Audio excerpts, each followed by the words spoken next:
Sup, my name is Ryu for the Yu-Gi-Oh! Council, and these are the Dark Magician replays, as basically you will see these before the dual video. And this allows you to see how the deck fully functions before I talk about the deck, because usually I let the deck talk for itself better than I can. And this Crystal Beast player was actually teching in Fossil Dino, which gives me a little bit of a headache. You'll see it soon. What I mean, I played Dark Magic Current just to get to Dark Magician faster. And I put in defense mode, obviously, because I'm scared 101. Not even gonna lie, scared 101. Should have played Gaiga Shield, would have been great, but it actually had a funnier result during this game. I'm matching the level. Something told me not to go into the rank 7. I was like, you know what, I'm not gonna go rank 7. And I was like, oh my god, Fossil Dino? And I was thinking I'm playing anti-meta. So at this point, I'm just like freaking out. I'm like, it's a good thing I didn't go into an Exceed. It's a good thing I didn't go into Exceed. It's a good thing. Because, like, knowing me, I probably would have went for something like Big Eye. I played the Gaga Shield. I could have played the Dark Renewal. I forgot what. Oh, I chose not to because I saw the Dark Magician girl. I was like, I want to have a little more fun. I see Prisma. I'm like, that's even more fun. I could keep powering her up over and over and over again. And you know, it's just, this is a fun deck. I wanted to be silly with it. I have Dark Renewal just in case things actually get serious and we have to go all adult mode. So here I just let him play that. I wanted to see if he was going for the pendulum drop. He didn't. So I'm just going to MSC the crap out of that Crystal Defender. I do not want that thing set up. So that's definitely one thing I do not want to be dealing with during this duel. So I get that MSD. I'm going to just take out the Crystal Beast Topaz Tiger. I don't know what this guy's running anymore. The Prisma, reveal Amulet Dragon to send the Dark Magician. That Dark Magician girl just got another 300 power up, and then it's another Topaz Tiger, and I'm like, Deja Vu status, and I finally get caught up 300, stronger than my opponent, feeling good. Gets that Ruby. I think he was just trying to set up with his field, and I understand that. I'm sorry if I was a little mean here, but I really just wanted to show off this deck so much. So I put Prisma in defense mode and go to end phase because I was thinking to myself, if I attack into it, I'm handing him everything he wants, and I do not want to do that. So the next best thing to do is basically just say no and be a little bit patient to set up Eternal Soul, because once Eternal Soul is set up, you'll see that I'm getting Dark Magician back on my field. And then, even though I lose a little, you know, Dark Magician Girl loses a little, I get set up the Gaga Magician. That's what I was saying. I swapped it out for Soul Charge. Soul Charge is so much better in this deck when you need that setup a little bit faster. You're not dependent on having a Gaga. So that's mainly why. But this allows you to see some of the thought process that went through. And the Dark Illusion, the Dark Magician of Dark Illusion, I think there was another Dark Magician in here. There should have been one, and I wasn't fully sure why it wouldn't let me use Dark Magician of Illusion's first effect, which is the special one. And then I read it and said hand or deck, and I felt kind of stupid. So live and learn, live and learn, live and learn, live and learn. So gonna play that Eternal Soul, get that Dark Magician straight from the grave.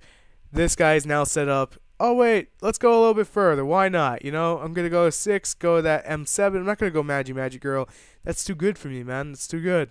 So I'm actually glad I went M7 because the Fossil Dino would have screwed me over. So I banished out the field, and that's GG on game 1. Props to my opponent. Props to my opponent. That Fossil Dino 2 Pro. So I got to play against Heratics, and it was very, very close game. Let me just tell you what. It was a very, very close game. It was so clutch. So clutch. Like Heratic Dragon Ruler. It was so clutch of a game. I started off with Dark Magician right off the bat, dropped myself 4,000, set the 3, Seiko. I'm feeling good. What does my opponent got? My opponent has Warning, Ashes, Call the Haunted, Title, Tough Nuts, and Este. He goes for the, I think it's Este, right? Goes for the Este. He's going to drop the Star Eater. He's going to attack into my Dark Magician. That's perfectly fine. I have no beef with that. I'm going to play Eternal Soul here, not to protect Dark Magician, but to actually search out Dark Magic attack, because I need it. And the reason I need it is because I need it set up on the board. Not on the board. I need it in my hand, so this way I can just bring back Dark Magician. Dark Magic can attack his whole back row.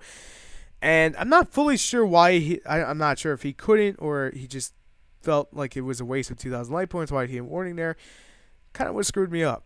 Kind of. Because I think I would have had, oh yeah, I have the other Eternal Soul just in case. But I went for Big Eye here. I'm gonna steal that Star Eater and just attack straight with it. and I'm feeling so good right now. I'm keeping an eye up to Mias in hand just in case. Got the Capul's face down.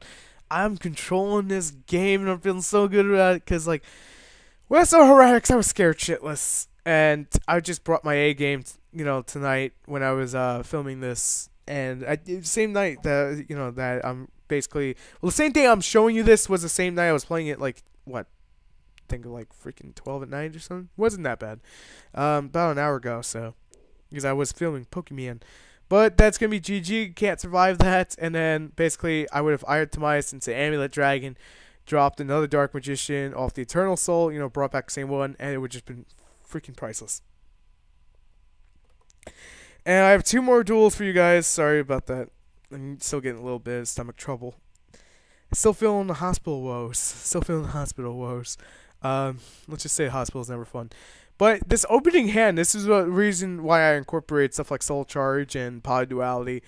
Because Summoner could just ditch out the Pod Duality if it's ever an issue. This is why I incorporated some of that stuff in the final build. Because it was such a pain in the ass to fully get the deck rolling, the way I wanted to get it rolling. Here I decided not to Soul Charge. I wanted to Soul Charge, but I felt it was really premature to Soul Charge. I'm glad I didn't play no back row. All I saw was a Rhoda. And he went for his hero. I didn't want to get acid coming out at me. He goes for Blaze Man. I love Blaze Man, man. Seriously, being able to play get Poly in another way. We have Fusion Sage. I think it's Fusion Sage. He goes for Nova Master, and Nova Master is just gonna be freaking priceless in this game. Just freaking priceless. I'm not gonna say why. I'm gonna be a good boy. I'm not gonna spoil it. So I don't see no back row. I'm feeling kind of safe. I'm like, you know what? I get rid of the MST. Just use the Dark Magic attack a little bit later.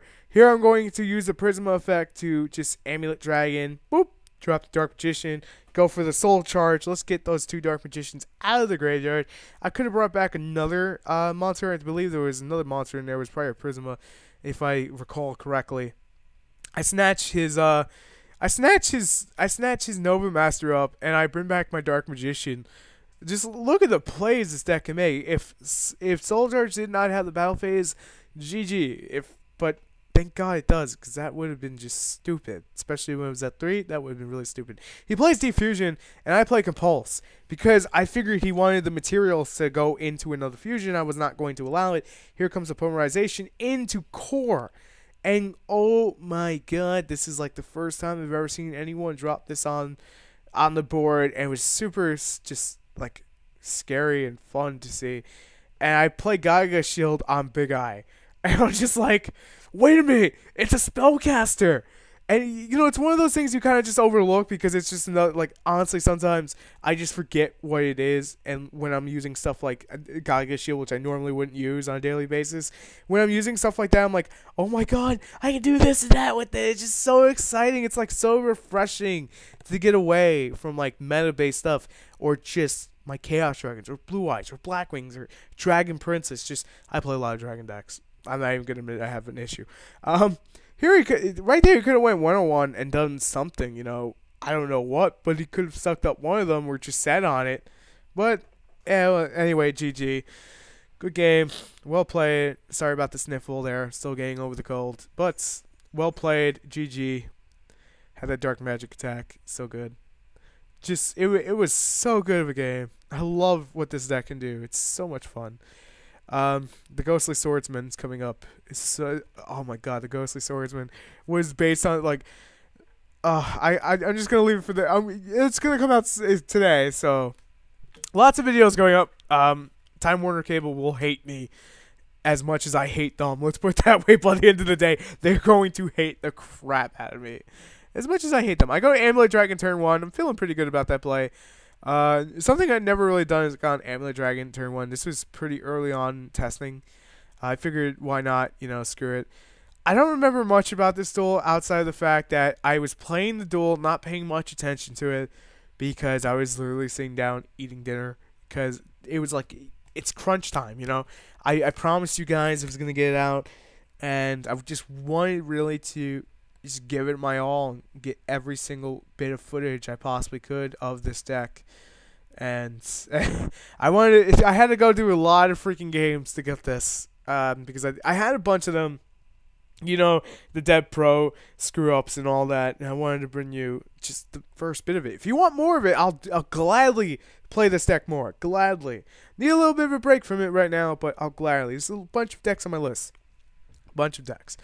Could have went to a play there, didn't want to. Fear in the back row, kind of glad I didn't. He goes for Burn the Money, drops Jinzo. I'm like, is this guy this guy really playing Jinzo on me?